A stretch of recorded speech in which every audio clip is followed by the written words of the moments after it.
that are worth having in life take some effort. And I believe that for everyone who's in a relationship and not in a relationship, we all deserve to have really healthy, expansive, intimate lives. And it starts with these kind of conversations. You're listening to Sex with Emily. I'm Dr. Emily, and I'm here to help you prioritize your pleasure and liberate the conversation around sex. Exploration is sexy. You don't have to know everything about sex to be hot in bed. But if you're curious, well, that'll blow their mind. So let's look at some less talked about pleasure acts and how you can incorporate them into your sex life. From nipples to the labia, what unexplored erogenous zones and tools can enhance your orgasms? When your partner's got a large penis, how do you explore anal without hurting yourself? Plus, how do you find friends and community when you've just entered the BDSM lifestyle? And how do you maximize your partner's pleasure? Well, all this and more on today's Pleasure Points show.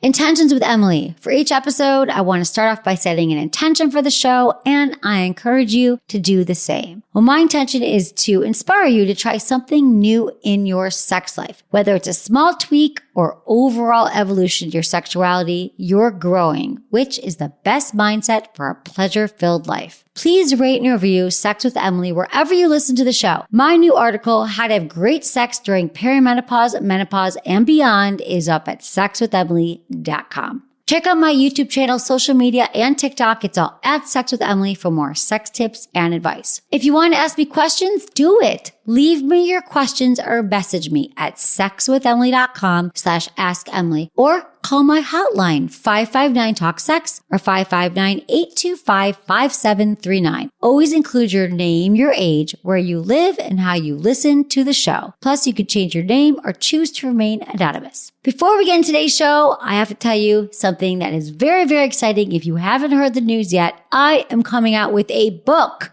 I'm so excited. We just released the cover and you can pre-order it now. Just click the link in the show notes or go to my website. The book is called Smart Sex, How to Boost Your Sex IQ and Own Your Pleasure. It's actually going to be released on June 13th. You can request it in your libraries, but hopefully you'll pre-order it and you'll come visit me when I'm on the road. Starting like end of May, early June, I might be coming to your town. Just email me and let me know if you have a place you'd like me to speak, and hopefully I'll be telling you about all the upcoming events. But I just want to say that writing a book is no joke, and it was a huge, intense, and satisfying at the end of the day endeavor. And I am just really excited to share all of it with you. It really took a turn. I'm just really excited about it because I know I've been talking to you all on the show for a long time, but this book has some new information in it that I really know is going to change the way you think about your sex life with your partner. I'm going to get into a whole new way of thinking about sex called sexual intelligence or sex IQ. And I just want to thank you all because really this book would not have happened if it weren't for you. It wouldn't happen if you haven't been listening and supporting the show for almost 20 years, which is the thing that I love most of all. So I just appreciate all of you. I can't wait to share the book with you and just thank you for supporting me in this endeavor. And if you know you're going to buy it, it helps a lot to pre-order it right now. If you pre-order it now, we're going to be doing a ton of giveaways around that. So you just show me that you actually pre-ordered it. And you know, I love to give pleasure. So you're going to be getting some vibrators, some lubes, some toys. It's going to be fun. So just pre-order the book right now, sexwithemily.com. All you have to do is go to the drop-down menu and select new book. And it's easy from there. Oh, and let me just say this thing about pre-order. So there's this whole thing that I'm learning that if you pre-order from indie bookstores, that even helps more people find the book. So if you have an indie bookstore you like, we love Skylight Books. You could go to their website. If you have one in your town, they probably have a website and you can pre-order the book from there. But buying from your indie bookstores, please support them. That helps them and it helps my endeavor here of getting this book into as many hands as possible. Change lives. All right, everyone, enjoy this episode.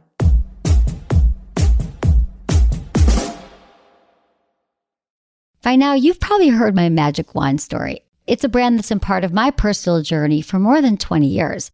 But no matter how many times I sing Magic Wand's praises, I'll never be able to fully capture the story of this incredible brand. Well, now journalist and author Kate Sloan just completed a limited audio series documenting the history and impact that Magic Wand has created over the last 56 years. It's called Making Magic. And the series chronicles Magic Wand's incredible brand story through interviews with nearly 40 experts, performers, business owners, educators, and fans. So I got a sneak preview of this series, and what I loved is that Kate weaves together snippets from all their interviews into this amazing story arc.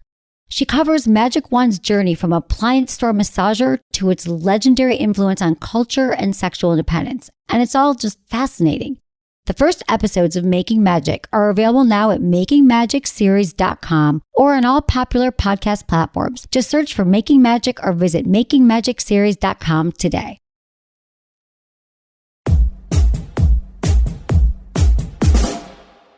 All right, here's what's up. I've been thinking a lot about breasts lately. And I believe that they're the most underappreciated erogenous zone. I've talked about this before, but maybe it's been a while. But I feel like my history with it is growing up, you kept thinking like, oh, they're going to, remember when you started fooling around people, they would first touch your breasts and then they would go down your pants, all the bases, right? There was so much focus on the breasts and, people loving the breasts and all these things. But then I realized what happens is, at least for me and maybe some of you, I've heard, that you just kind of skip right over them and you go right to sex, right? That's that whole going from in relationships when you stop kissing and you go right to the sex. I think we stop playing with the breasts as well. We stop realizing that they are these incredible sources of pleasure. Now, I am talking about women right now, but I think that for many men, your nipples, your breasts can feel great too. I don't think that it's every man, but it's kind of like straight men with their prostate.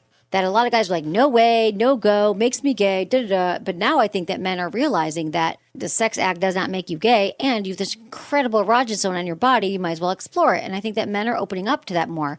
I'm not sure if breast plays the same, that maybe men, if they let themselves go and didn't think it was such a feminine thing, that it would feel great. But I have asked a lot of my gay friends too, and I think it's more of a case-by-case basis. Just, I want to hear if you have any breast questions. I'm actually curious too. Are you happy with your breast play? Do you like how it's going right now? What do you like? All right, let's go to John, 64 in California.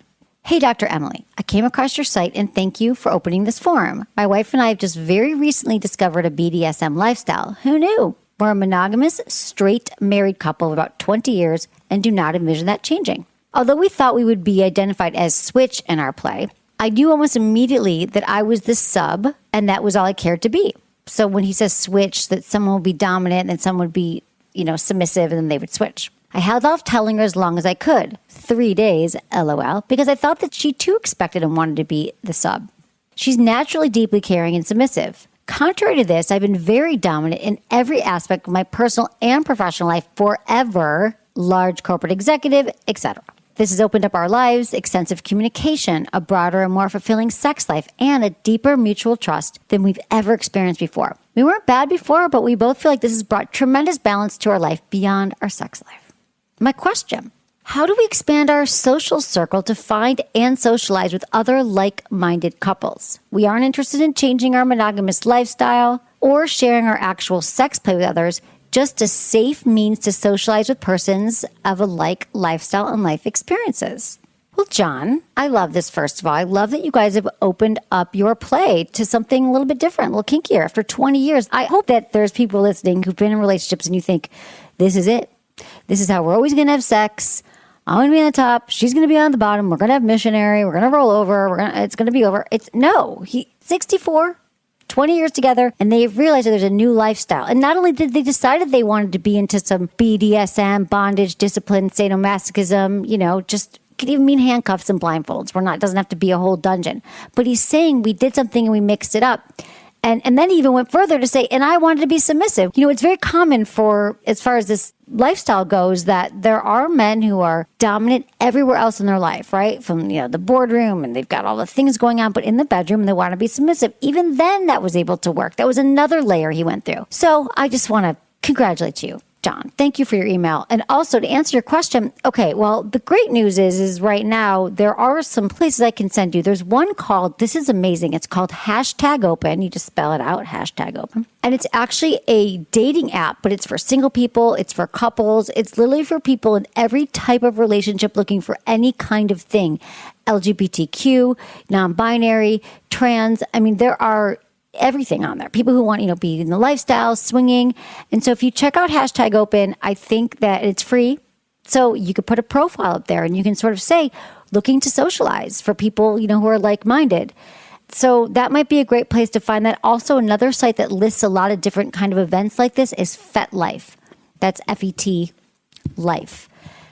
So those are some places where I think you could just start looking and finding people. Another place might be Reddit. Now that I'm thinking about it, I feel like Reddit has a lot of sub-communities of people. I don't know if they have groups on there, but there's a lot of sex stuff that goes on there. But if you want something that's a little bit more people who are like-minded and not just talking about it, I would say build yourself a profile on #open. Tell me how it goes. I've heard so many great things. And then FetLife. And finding like-minded people. And the good news about that is I think once you find a good couple that some people you like, this is how I always found. Once you find someone you really get along with or you like, whether it's socially or professionally, you tend to meet their friends and it tends to grow from there. We can talk to Marcus. Marcus called. Marcus, 34 in Wisconsin. Hi, Marcus. Thanks for calling. What's going on? Hi. Yeah, so my question is, every time down on my wife, she enjoys it, and I enjoy giving that to her. I would like to kind of push it a little bit farther towards some anal play. Okay. Whether it is with, my finger, tongue, or whatnot, I just don't know how to bring that up to her in a way that's not going to freak her out or, kind of be off-putting right away. Right. Okay. Great, Marcus. Well, I've got a few ideas for you. So the best way to do this, to enter into an anal agreement when you haven't before, is to talk about it when you are not in the bedroom. So you don't want to surprise someone, right, with a finger. But next time you guys are, hanging out, if you're having dinner. Marcus, tell me this. Do you guys ever talk about your sex life and what satisfies you and what you're into, what she likes? It's usually kind of in the heat of moments. I'll ask her what she likes, and she always kind of just says, anything you do, which, I'm happy to hear. But at the same time, I kind of want to, try this. Of course. But at the same time, there's been talks before where it's no. Okay. But it's more so just straight penetration that she's said no to, but not. Right. I really haven't asked her the idea of of anything else with that. I got it, Marcus. I totally get it. So here's my suggestion for you. I hear this a lot. How long have you been together, Marcus? 8 years. 8 years. Okay, perfect. So it's funny though, Marcus. You're not alone in that. Most couples that I talk to here on the show haven't talked about their sex life because we don't have a great model of it. Our parents didn't talk to us about it. We're afraid that we're going to get judged. And so we just decide not to say anything, which is why your wife, much like how I was when I was in my 30s, if someone asked me, if a guy asked me, are you into this? I'd be like, yeah. And they'd say, what else do you want me to do? I'd say, everything's great. Because I didn't know what else there was to say because I wasn't comfortable and I hadn't done a lot of exploring. I hadn't done a lot of the masturbation all the hours I've been logging and all the sex I've been logging since.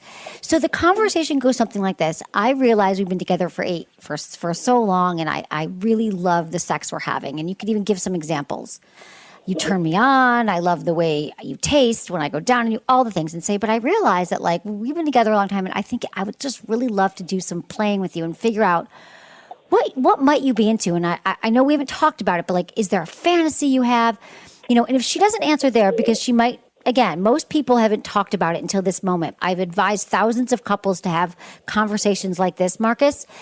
And so she might brittle at it and say, why are you talking about this? Oh, is our sex life not great? That's kind of where our minds go. But you might want to say to her, I just want to make sure we're great lovers to each other. Maybe you could start with, what are the 3 most memorable times you've had sex? With moments.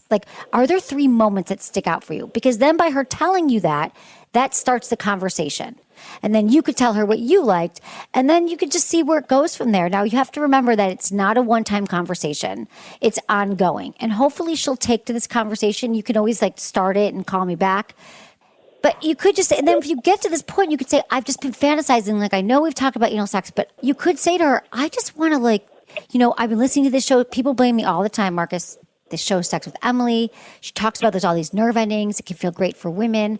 I'd love to just kind of use my finger or my mouth. We could take a shower together. I'm getting in front of all the things she's going to worry about, like how's her hygiene. And you could say, I just want to like see how it feels. I can go really slow because you could say, I've said on the show, which is true, we have so much fear around it because we had a bad experience once. We've heard it's painful. It's not sanitary. It's taboo, all the things. But once we let all of that go and we're like, okay, you know what? I'm gonna open my mind and see and go slow. It actually can feel really good because there's so many nerve endings. There's so many ways to play. And so you could just say, I would love to continue to keep expanding and trying new things because not because you're bored, not because maybe you're bored. To be honest, we do the same things over and over again in the bedroom. But because for intimacy to grow in a relationship, we have to keep trying new things. We try new foods. We try new exercise. But we don't, so sex is the same way.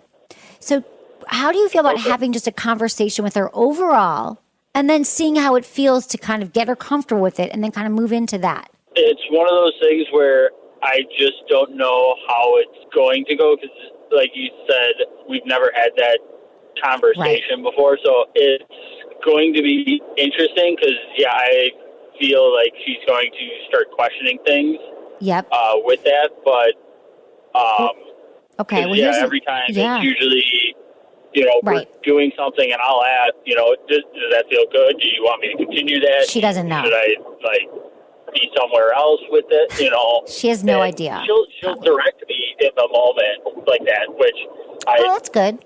More than appreciative of that, just because I just want to make sure she's getting the best experience possible. Right, which I love. And that's another thing to say, Marcus, is this is really hard for me to say. It's very uncomfortable. I've never talked about this before. I love you. You're my wife. And I know that a lot can come up for you right now. This isn't about you and this isn't about like anything wrong you're doing. I just know how important it is I've seen it in so many couples. I hear it on the show I listen to, if you feel comfortable with that so many couples eventually their sex life just becomes non-existent because they don't talk about it and they keep doing the same things. And apparently there's a lot of things we could learn together. Sex can feel amazing in all these ways and you can have orgasms. Most women can have multiple orgasms and you might have to just in that first conversation, Marcus, be patient and be okay with her say, and I just want to tell you what I want to say. And then you go into, I would love to explore. I'd love to start having a dialogue with you. Then you could say, and what are your response to that? And it might be about her getting comfortable with it.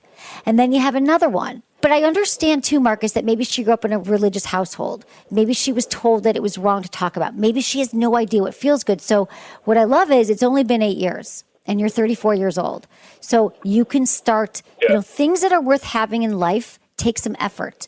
And I believe that for everyone who's in a relationship and not in a relationship, we all deserve to have really healthy, expansive, intimate lives. And it starts with these kind of conversations that are awkward at first, and she might be taken aback by it. But again, if she cares about the intimacy and prioritizing pleasure, a lot of couples, again, they listen to my podcast together and it helps them, or you research, find an article or something that she could start to get her head around that it's not just you, but it's actually science. That there's a lot of pleasure to be had for her. And most people do not get healthy sex education and information unless they seek it out. Because it's not on billboards. It's not on TV, right? You happen to see this listening. So be patient with her that I'm assuming she's never really thought about or talked about it. At least not in the way that we need her to. Okay? Yeah, I completely, yes, in that aspect of kind of she being reserved in that and never had that dialogue, and it's kind of one of those things that it's slightly been awkward if we have talked about, just a quick thing when nothing is going on between us. Well, you could say that. This is really uncomfortable. I know we've never talked about it unless we're in the bedroom. I'm asking this because I want this to become a really important part of our relationship and how we can be better lovers to each other, how we can have more intimacy. And I don't know, maybe you're not just talking about sex. Maybe you want more hand holding. Maybe you want more cuddling. Maybe there's, it's all about intimacy and connection. So just say, I think it's important. I'd love for us to figure out a way to have conversations about this, to get past the awkwardness, because it's uncomfortable for me too. But I think it's important for us to do this and then just listen. So go back to but I think it's important. We can keep talking about it and you can call me back and I can help you kind of figure out the next steps because it's brave and I know it's not easy, but it's so important. And then you'll be able to get into the anal and all the other things. But you can't go from 0 to anal. Okay. Thanks, Marcus. Thanks for your call. Keep me posted, okay? I'll be here. Thank you. Okay, we have an email. This is from Stephanie. She's 50 in Washington. Hey, Dr. Emily, I recently discovered your podcast and I love it. Thanks so much for all the sex positive information. So I'm in a quandary about my libido. I'm in a 25-year monogamous relationship and my sex drive has been all over the place.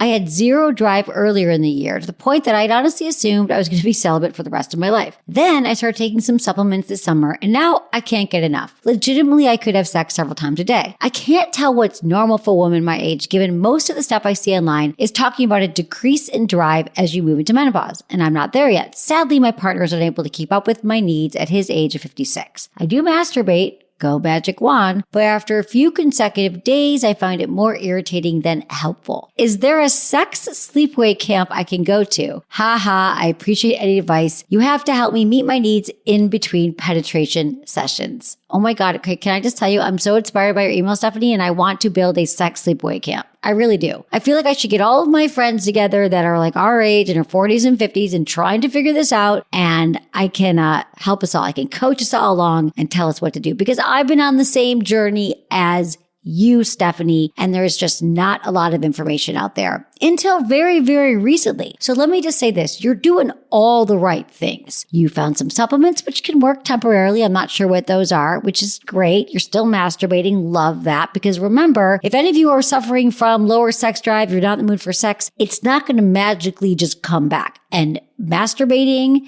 is so helpful because sex begets sex.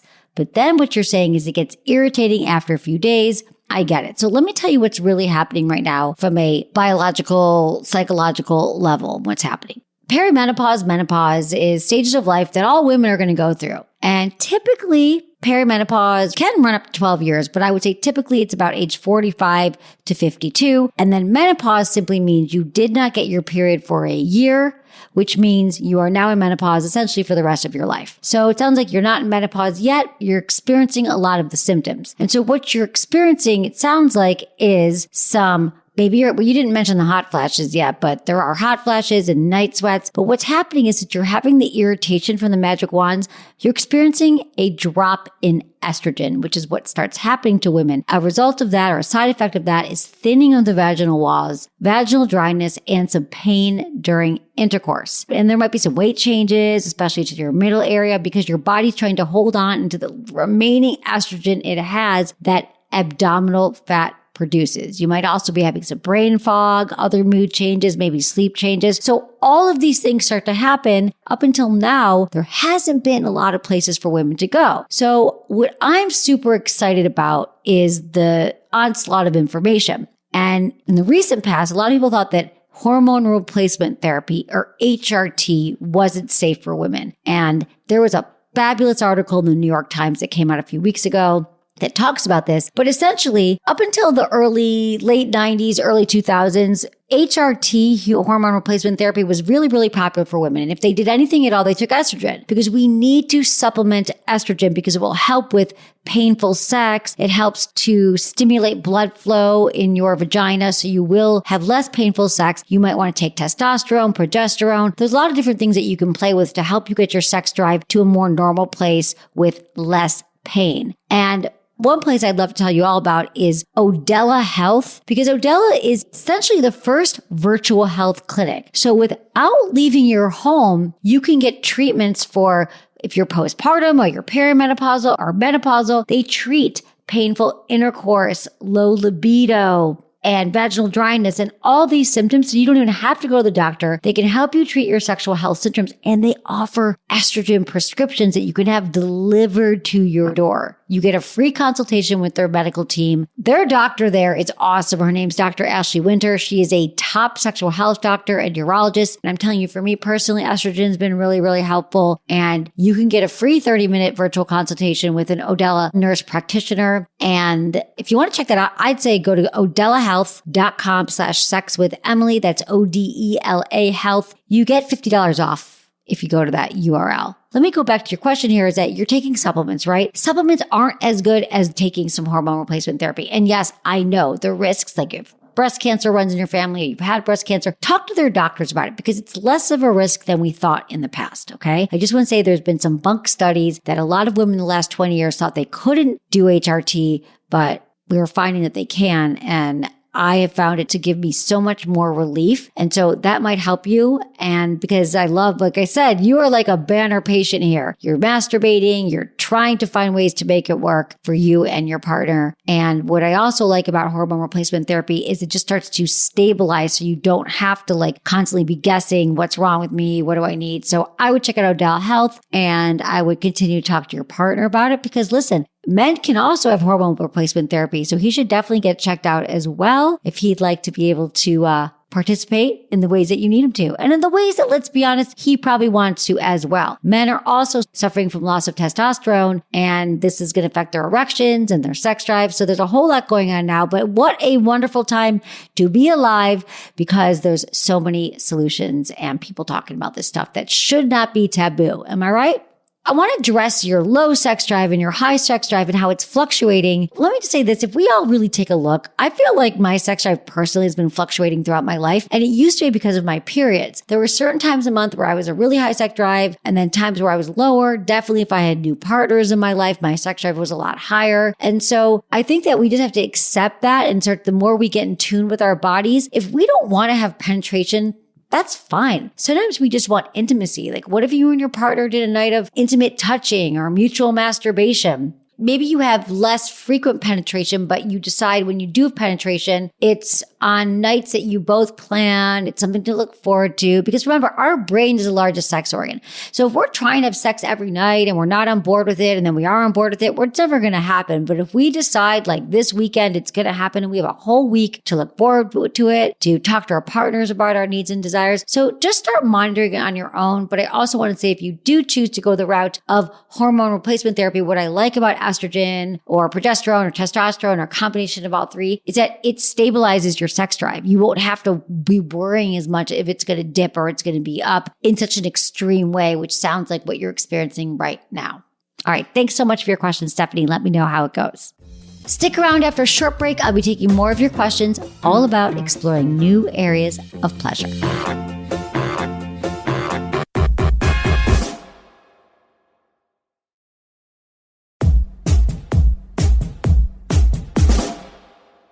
So I want to read an email from Crystal, 21 in Utah. I'm a 21-year-old female. I've been having sex for a while now. I love listening to your show because it gives me a lot of new information about healthy sex relationships. On your show, you talk about masturbation, and it's healthy for everyone. I've tried to masturbate in the past. It hasn't worked out. I never reach orgasm. I don't have any equipment. I love that it's equipment. So I'm wondering if you have tips on how to start masturbating, what kind of toys you recommend for a beginner. And I love this because if you have a beginner in your life, a beginner toy user, someone who's never used it, it's also a great gift. So, Crystal, a great beginner toy would be, I say the Jeju Mimi is a great one. That was one of my first toys. And why I love it is because it's great for clitoral stimulation. It's shaped like a skipping stone. I always say it fits in the palm of your hand. It's great. The material is super soft silicone. It's also quiet and discreet, and it covers more surface area so you can pinpoint your clitoris or go over your vulva. And I remember I'd only tried the magic wand at this point in my life when I got the Mimi. And then I was like, because I kind of thought the magic wand was just like, nothing will ever top this Cadillac of all vibrators, the magic wand. But I love the Mimi. You definitely want to get a good lube. And that's what I recommend. Let's talk to Mike, 53 in California. Hi, Mike. What's going on? Thanks for calling. My question is more towards the female anatomy with the vagina inside with the labia and how much that plays into building up to an orgasm. Great question. Or does it? Yes, it does. Well, Mike, I don't want to say that for every single vulva owner it's the same, but we often ignore the labia. There's the inner labia and the outer labia, and they're all really sensitive. In fact, the clitoris is we think the clitoris is just that little bulb, right, at the top of the vaginal opening, but it actually has these internal clitoral legs that extend behind, like internally, that go into the labia. So yeah, for many women, they don't realize this. I didn't realize it until later in life that, yeah, the labia for many women feels incredible to the touch. So I think like using fingers, going slow, lube, teasing, I think it's all works together. So I think it's kind of magic for a lot of them. Interesting. So what? All right. Well, thank you. Yeah, of course. Thanks, Mike. Is that it? Anything else? That's all I had. Didn't want to take up too much of your time. An email from one of our listeners who said, you know, I feel like you're always focusing on women's orgasm, Ryan. And he said, what about improving men? And everyone struggles with it. So everyone has the equal opportunity to having intense orgasms. So I think that we all deserve to understand what it takes to have more pleasure and more orgasm. And so figuring out what that is for you. I think another thing is that a lot of us just rush right to orgasm, and that slowing down and taking your time, one of my top tips is to go 5 times slower than you think. And that prolonging and that teasing and that arousal until the point of orgasm can be so friggin' hot. So specifically for men too, and this is for women actually. See, I think a lot of my tips for enhancing orgasm and arousal for all genders. Kegel exercises can be done for everyone. Everyone can do them. We all have a pelvic floor and we all have those muscles. And I know that a lot of men think that they don't realize they can do them. But those are the muscles that are responsible for orgasm. So the stronger you can make them, they can give you more control over your orgasm. You can have more intense orgasms because you're building the muscles responsible. Like those are the muscles that tense, if you think about it, it's the pee stopping muscles. So when you're trying to stop and start the flow of urine and you tense and relax and tense, those are the muscles. And if you do them 5 minutes a day, you actually realize that you just might have stronger orgasms, more pleasure, more bladder control as well. So we talked about delayed ejaculation, talked about doing your Kegel exercises that can also help prolong orgasm, make stronger orgasms, more pleasure. So the other thing for men to enhance their orgasms and their pleasure is, men have a prostate. Right? We always talk about the female G-spot, or women have the special spot, a special area, as I like to call it. But for men, that is your prostate. And all men have a prostate. And for many men, that can feel amazing. And playing with that area, either when you're alone or with a partner, can really enhance your orgasms as well. So, just using a finger and going inside, it can be sensitive. You can do it at the same time of arousal of when you when you're having sex with a partner or when you're masturbating, playing with that, your prostate, and learning how to stimulate it could give you intense orgasms. Will definitely intensify them. I'm trying to think of other areas like the taint, your perineum. Think about the taint. You could apply pressure in that area, right? In between your penis and your anus, that little area there. That could feel so good. How about Ezra in Spokane, Washington? He's 35. My wife and I are in an open relationship. She's a girlfriend and is constantly learning new things about her body and what she likes. She brings all this back to our bedroom. Sounds like a good time, but her girlfriend is much better at foreplay than I am. And I really want advice on how I can give her the intense orgasms her girlfriend can. I've been listening to your show for a few days. I listen to every episode I can find on clit play and foreplay. She always has fun when we have sex, but she says that I need to get new moves or switch up my routine. What can I do? Please help. Ezra! First off, just because there's not clit play in the title, I can guarantee you that most episodes there will be something about the clitoris. Can't put clit in every title. Also, ask her.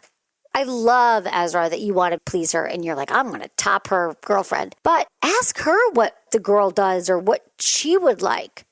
You don't have to just guess what she would like. You can say to her, I love that your girlfriend is doing all of these great moves to you. Why don't you show me some of them? Why don't you tell me what they are? You could try the Kivin method if you go to our website. The Kivin method is this method for oral sex where you can go down on her. She's lying down on her back. You are lying perpendicular, so your head is like you're licking like from thigh to thigh and not from toes to head. So side to side, and that way you are covering more surface area.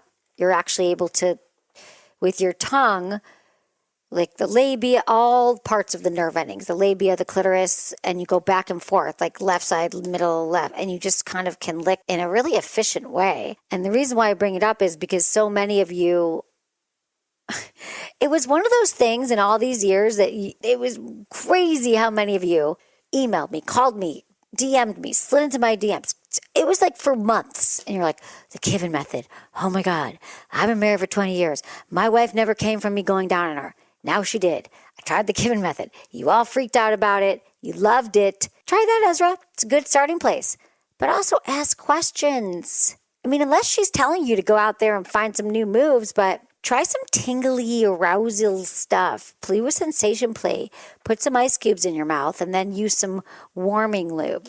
Hot and cold. Sensation play.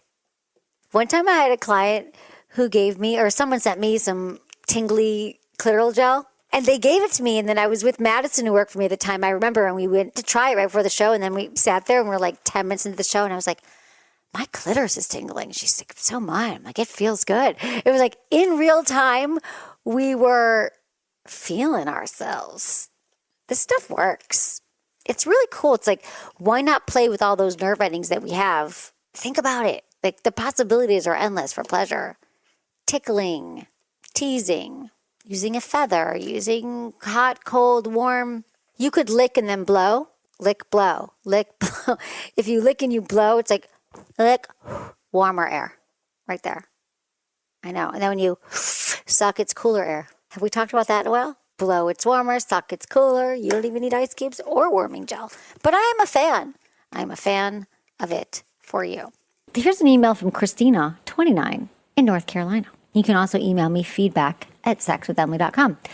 Hey, Dr. Emily, I've been with my boyfriend for over a year now. He has expressed how much he's enjoyed anal in the past. I've done anal before, but my boyfriend now is larger than anyone I've ever been with. So you can say I'm somewhat scared, but I'm at the stage where I want to open up. How do you suggest I go about getting ready or being prepared for this? Are silicone lubes the best? Should I try numbing lube? Please help. I do recommend silicone lubes, but before you even go right into anal, I always recommend that you start slowly with anal play. So Christina, you can just tell your partner that you're interested in exploring it, but first make sure that, he just maybe uses his fingers first, or he just starts to touch you outside of your anus. There's so many nerve endings just without even going in, like on the outside, that can feel amazing to a partner or to you. That's what I'd recommend, and just get used to the sensation. And that's part of the prep. I mean, part of the prep also, let me back up, because I know you're all thinking about how do I, what about the mess? What if I, poop? What happens? And take a shower, get clean beforehand. Don't need a super large meal. You don't need to do an enema, but you do need to make sure that we all know when our bowels are cleared. We know we have to go and we don't have to go. So that's what I recommend. That's the kind of prep about making sure that everything's clean, showering. And then if your partner is going to use a finger, make sure that the nails are trimmed. You really don't want to go with dirty nails or not trimmed nails, because the skin is so sensitive, it can tear. And so you want to make sure that you are going slow and that you're using a lot of lube. And when I say lube, I mean a lot of lube. Apply and reapply and, just start with a finger. Start with a pinky. Then he could take, use his hand outside, and then you could start seeing how that feels. And then maybe the next time he can put a finger inside, but it could just be a pinky finger. And then we could work up to, maybe you could even use a toy. You said he's really large, and I understand that could be intimidating. I mean, I don't know how large he is, but this might mean that you have to start with a butt plug and kind of build towards it. Now, when the other tip for anal is that you really want to be relaxed. So what really helps is to already be turned on. Maybe you already have an orgasm, and maybe he's touching you the whole time and turning you on and playing with your clitoris, or has a finger inside of you, and you're already aroused, because you don't want to just start with anal play. Now, maybe people who are more experienced, you're totally down with that. But like everything, it's a practice and it's a build up. And so That's what I recommend for all of you all. That's what I recommend for Christina, that everybody just take anal slow. Don't take it off the table if you haven't done it right before, If you haven't actually tried to breathe and communicate with your partner and use lube and make sure you're in a comfortable position and go slow. Those are all the steps. Like really, if you're like your best tips, it's like lube, go slow, communicate, breathe. Because if someone comes near us, our anus, our butt, and we're not prepared, guess what we do? We clench up, we tighten. Like that's our natural response. But when we do that, you can't experience anything.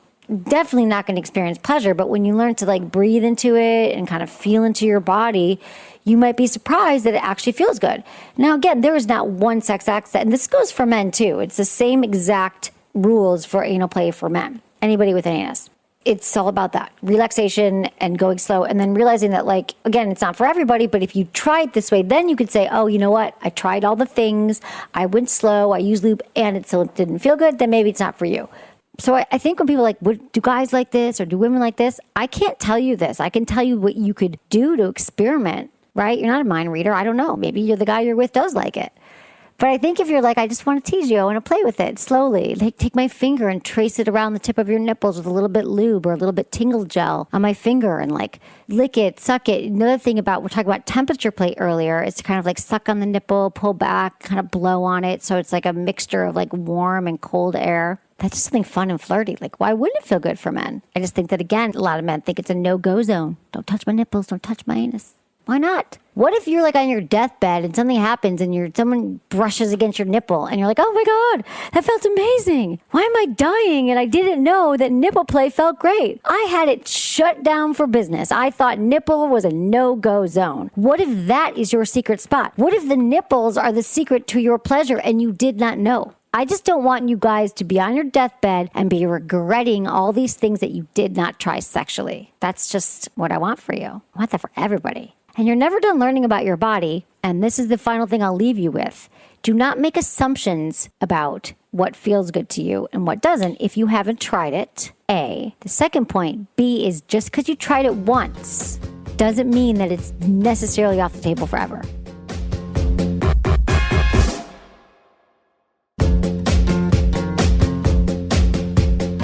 That's it for today's episode. See you on Friday. Thanks for listening to Sex with Emily. Be sure to like, subscribe, and give us a review wherever you listen to the podcast, and share this with a friend or partner. You can find me on YouTube, Instagram, Facebook, and Twitter at Sex with Emily. Oh, I've been told I give really good email, so sign up at sexwithemily.com. And while you're there, check out my free guides and articles for more ways to prioritize your pleasure. If you'd like to ask me about your sex life, dating, or relationships, call my hotline, 559-TALK-SEX. That's 559-825-5739. Or go to sexwithemily.com/askemily. Special thanks to Acast for powering the Sex with Emily podcast. Was it good for you? Email me, feedback@sexwithemily.com.